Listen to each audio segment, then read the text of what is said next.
ပြီးခဲ့တဲ့တစ်ချိန်က chapter 5 work and energy အလုံးနဲ့စွမ်းရည်ရဲ့အပိုင်းလေးတွေကိုဒီနေ့ဆက်သွားကြမယ်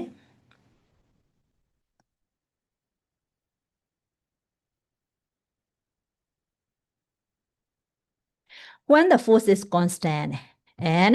the direction of that force made an angle theta with the direction of motion တခုချင်းစီကိုဒီမှာဘာသာပြန်ပြပါမယ်ဆိုရင်ကျတို့ဒီမှာ force က constant เนาะအားက gain နေဖြစ်မယ် and direction of that force made an angle အားသွားရလမ်းကြောင်းနဲ့เนาะ force နဲ့ with the direction of motion ရွေ့လျားမှုရဲ့လမ်းကြောင်းမှာကို degree angle theta ခံဆောင်နေတဲ့အခါမှာအဲ့ဒီအချိန်မှာ work အလုပ်ဘလို့ပြီးမြောက်မလဲဆိုလို့ရှိရင် work is defined as the product of the component of the force in the direction of motion f cos theta and the distance moved as the product of component of the force ဟောအားရဲ့တရားမှုနဲ့ direction of motion and distance move ရွေ့လျားတဲ့အကွာအဝေးရဲ့မြောက်လက်နော်အရှိမ0 degree မပါတော့ကကြတော့ W work done က force နဲ့ distance နဲ့မြောက်လက် fs degree theta ပါလာခဲ့လို့ရှိရင်သူကဘယ်လိုဖြစ်သွားမလဲဆိုလို့ရှိရင် W equal to F cos theta နော် cos theta s cos theta s distance ရွေ့လျားမှုက s ရှိမယ်အားက degree ခံစားမှုက cos theta ဖြစ်မယ်ဆိုလို့ရှိရင် W equal to F cos theta s ဆိုလို့ရှိရင်အဲ့ဒါကနေကျတော့ဘယ်လိုပြန်ရေးမလဲဆိုတော့ W equal to Fs cos theta လို့ရေးလို့ရတယ်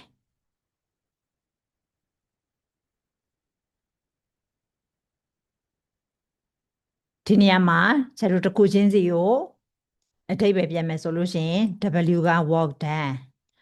အလုပ်ပြီးများမှု F ကကြတော့ constant acting force အားတရားမှု constant gain တွေ S ကကြတော့ distance move เนาะ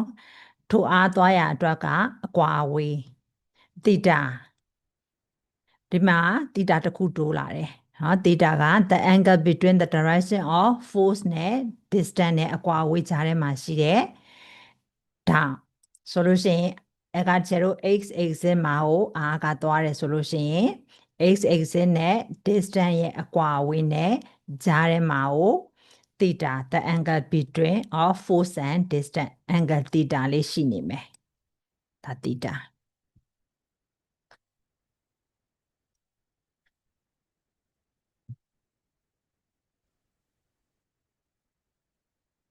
အဲ့တော့ unit ကိုတောင်းလိုက်ကြရအောင် unit က force ရဲ့ unit ရှိမယ် distance ရဲ့ unit ရှိမယ် work ရဲ့ unit ရှိမယ် unit မှာ3မျိုးရှိမယ် SI နဲ့ CGS နဲ့ FPS နဲ့ SI က standard unit က MKS နဲ့အတူတူပဲဒီဇယားလေးကိုရထားလို့ရှိရင်ဆရာတို့တစ်ခုချင်းစီရဲ့ unit တွေကိုမှတ်မိမှာပဲဖြစ်တယ်နော်ဆိုတော့ SI ရဲ့ unit ကိုသွားမယ်ဆိုရင် force မှာ Newton SI မှာ unit က distance အကွာအဝေး S မှာဆိုလို့ရှိရင်မီတာနဲ့တိုင်းမယ် work ရဲ့ SI unit ကကြတော့ joule နော် CGS မှာ force ကကြတော့ dyne နော် CGS မှာကျတော့ distance ကိုစင်တီမီတာနဲ့တိုင်းမယ် work ကိုကြတော့ arc နဲ့တိုင်းမယ်ဒါ CGS မှာ now FPS force မှာ R က FPS မှာဆိုလို့ရှိရင် power နော် LB distance အကွာအဝေး S ကကြတော့ FPS မှာကြတော့ foot နဲ့တိုင်းမယ်နော် work မှာကြတော့ FPS ရဲ့ unit က foot power ဆိုရင်ကျတို့ဒီဇယားလေးကိုရတယ်ဆိုလို့ရှိရင်တစ်ခုချင်းစီရဲ့ unit တွေကိုရပါပြီ နော်1 joule ရဲ့အဓိပ္ပာယ်ကိုကျဲတို့ပြောပြမယ်1 joule of work is done when a force of 1 newton moves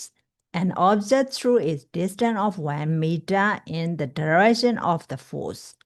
နော်အလုပ်1 joule ပြီးမြောက်ဖို့ဆိုလို့ရှိရင်အားက1 newton ကျတို့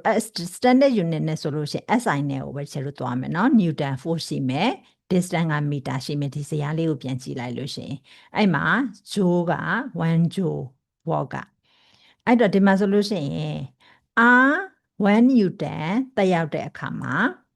ထိုအားရဲ့လာရသွားတဲ့အကွာအဝေးက1 meter ရှိမယ်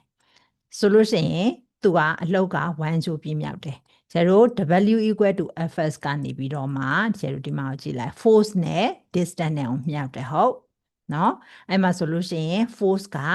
newton เนาะ1 newton distance က1 meter ဆိုလို့ရှိရင်1 newton နဲ့1 meter နဲ့မြောက်လိုက်လို့ရှိရင်1 joule ရမယ်အဲ့ဒီအချိန်မှာအလုပ်ပြည့်မြောက်မှုက1 joule ဒါကိုဆိုလိုတာဟုတ်နောက်တစ်ပိုင်းမှာဆိုလို့ရှိရင်ကျတို့ဒီမှာသီတာပါလာပြီ